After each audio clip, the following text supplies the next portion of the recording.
Yawn mga idol, bakbakan ng Gilas Pilipinas kontra New Zealand, grabe ang laban. Bago nga mag-umpisa ang laro mga idol ay inumpisahan na naman ng New Zealand sa pamamagitan ng kanilang ritual opening. Grabe naman ang nakuha nilang respeto sa mga Pinoy lalo na sa ating mga players sa Gilas. First 5 ng Gilas ay si Scotty, Kai, Junmar, Dwight at Justin Brownlee. Unang basket nga mga idol ay nakuha ng New Zealand, nakuha nga ito sa pamamagitan ng tip-in ni Brown. Timeout naman agad si Coach Tim Cone matapos ang back-to-back threes ni Webb Terrason para magkaroon ng 8-0 run. Unang 6 na puntos ng Gilas ay nagmula sa ating naturalized import na si Justin Brownlee, baba naman sa 2 ang kalamangan matapos ang magandang pasa na ito ni Kai para kay Junmar. Under 3 minutes sa first quarter ay patuloy pa rin na naghahabol ang Gilas dahil sa magandang shooting ng kalaban, buti na lang nagising na itong si Kai Soto Rason para bumaba na lang sa isaang lamang.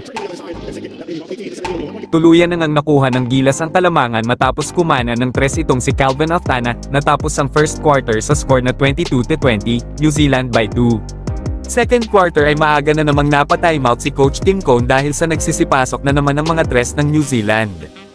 Eto na naman at binubuhat na naman tayo ni JB, hindi lang sa pag-score kundi kahit sa pagpasa. Tuwang-tuwa naman itong si Coach Tim Cone matapos muling makuha ang kalamangan.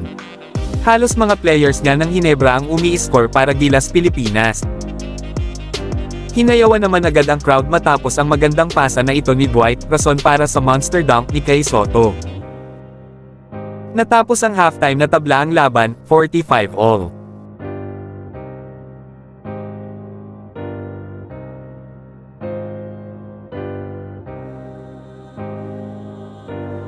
Third quarter ay dikit pa rin ang laban dahil sa mainit na laro nitong si Webster, muling bumalik naman sa Gilas ang kalamangan matapos ang 3 na ito ni Scotty Thompson. Palakpak naman ang mga fans dahil mukhang hasado na nga ang ating pambato sa NBA na si Kai Soto. Natapos ang third quarter na lamang ang Gilas, 72-63. Fourth quarter ay unti-unti nang humahabol ang New Zealand, bumaba nga sa 5 ang kalamangan matapos amang ng 11 ang Gilas.